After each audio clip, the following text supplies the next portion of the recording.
As Russian forces seized another Ukrainian base in Crimea, President Obama convened an emergency meeting of industrialized Western nations to discuss booting Russia. The meeting occurred in The Hague in the Netherlands, and Malu Francisco is there for the report. U.S. President Barack Obama says he believes that democracy and the rule of law will prevail in Ukraine.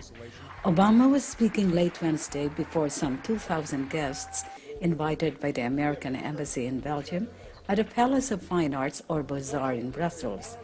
Among those invited were King Philip of the Belgians, Queen Mathilde, and Prime Minister Elio Di Rupo. In his speech, Obama talked about the U.S.-European relationship, their common history, and the values and ideals that are central to the relationship, the ideals of freedom and human rights.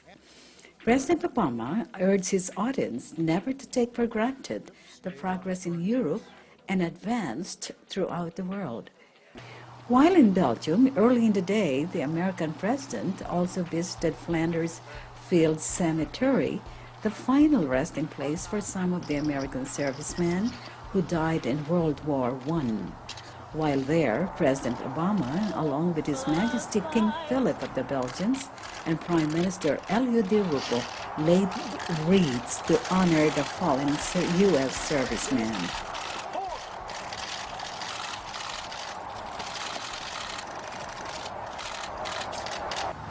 We are deeply moved to stand here with you amidst the graves of brave American soldiers who gave their lives for our freedom.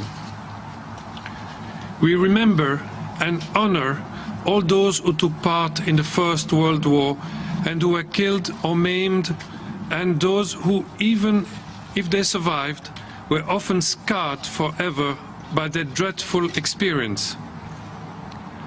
We will always be grateful for their sacrifice. After leaving the cemetery, the president headed to the Council of the European Union for the EU-US summit. The joint statement from the summit reaffirmed the strong partnership between the European Union and the United States. The joint statement addressed a number of issues like security, climate change, energy resources, economic growth and job creation, and most notably, the crisis in Ukraine. We then heightened those sanctions, again in coordination.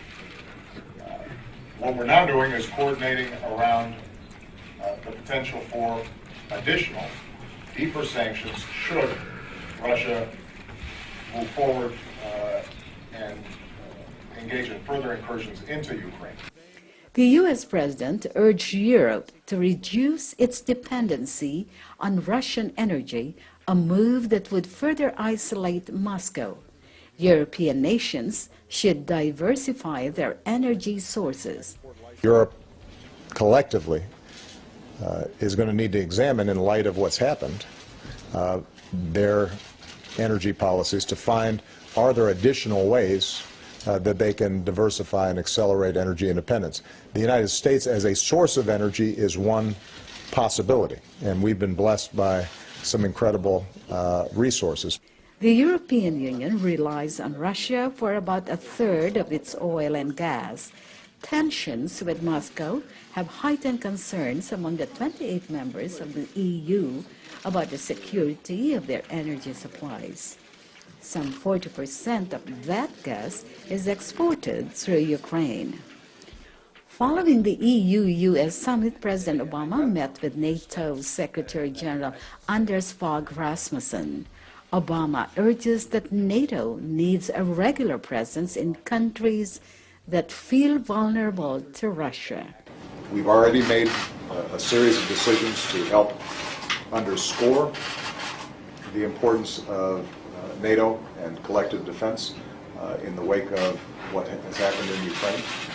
There will be a ministerial summit coming up at which I have asked the United States delegation to work cooperatively with the Secretary General's office and evaluate all the additional steps that we might take in order to bolster that confidence among all NATO members. I welcome the steps that the United States has taken in response to Russia's reckless and illegal military actions in Ukraine. President Obama arrived in Belgium from the Netherlands after attending the two-day nuclear security summit held at The Hague. From Belgium, the president will travel to Rome, Italy, then to Saudi Arabia. Reporting from the Netherlands, Mary Lou Francisco for the Eagle News Service.